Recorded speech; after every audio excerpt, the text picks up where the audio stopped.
ചൂടിനെയും ശബ്ദത്തെയും പ്രതിരോധിക്കാൻ കഴിയുന്ന പോൾമാൻ cool roofing sheet വിപണിയിൽ. പ്രമുഖ മെറ്റൽ റൂഫിംഗ് ഷീറ്റ് നിർമ്മാതാക്കളായ മോഡേൺ ഷീറ്റ്സ് ആൻഡ് മെറ്റൽസ് ആണ് ഇത് വിപണിയിലെത്തിച്ചത്.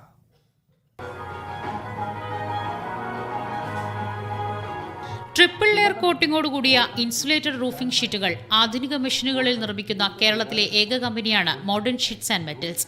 മികച്ച ഗുണമേന്മയും വിശ്വാസ്യതയുമാണ് പോൾമാൻ ഗ്രൂപ്പിന്റെ മുതൽക്കൂട്ടെന്ന് മാനേജിംഗ് ഡയറക്ടർ ഷൈൻ പോൾ പറഞ്ഞു. ആയിരക്കണക്കിന് സംതൃപ്തരായ ഉപഭോക്താക്കളും ലക്ഷക്കണക്കിന് സ്ക്വയർ ഫീറ്റ് റൂഫിംഗ് ഷീറ്റുകളും നിർമ്മിച്ച അനുഭവ സമ്പത്തുമായിട്ടാണ് പുതിയ പോൾമാൻ കൂൾ റൂഫുകൾ വിപണിയിലെത്തിക്കുന്നത്. അടുത്ത മാസം ഇത് തൃശ്ശൂരിൽ ഞങ്ങളുടെ ഫാക്ടറിയോട് ചേർന്ന് തന്നെ ചുവന്ന മണ്ണിൽ ഇത് പ്രവർത്തനം ആരംഭിക്കും. JSW, ടാറ്റ തുടങ്ങിയ കമ്പനികളുടെ റോ മെറ്റീരിയലുകൾ ഉപയോഗിച്ചാണ് പോൾമാൻ റൂഫിംഗ് ഷീറ്റുകൾ നിർമ്മിക്കുന്നത്. പ്രതിദിനം 20 ടൺ റൂഫിംഗ് ഷീറ്റുകൾ നിർമ്മിക്കാനുള്ള ശേഷിയാണ് കമ്പനിക്കുള്ളത്. ISO അംഗീകാരവും കമ്പനിക്ക് ലഭിച്ചിട്ടുണ്ട്. പുതുതായി വിപണിയിലിറക്കിയ പോൾമാൻ റൂഫ് ഏതളവിലും ഏത് കനത്തിലും ലഭ്യമാണ്. 150 അലൂസിംഗ് കോട്ടിംഗ് ഷീറ്റുകളിൽ നിർമ്മിക്കുന്ന പോൾമാൻ കൂൾ റൂഫ് 25 വർഷം വരെ നിലനിൽക്കുമെന്ന് കമ്പനി അവകാശപ്പെടുന്നു. ഇതിന് 5 മുതൽ 10 ഡിഗ്രി വരെ ചൂട് കുറയ്ക്കാൻ കഴിയും. വിവിധ നിറങ്ങളിലും ആവശ്യപ്പെടുന്ന ഏത് നീളത്തിലും ഷീറ്റുകൾ ലഭിക്കുമെന്നതാണ് മറ്റൊരു പ്രത്യേകത. മീഡിയ 1, കൊച്ചി.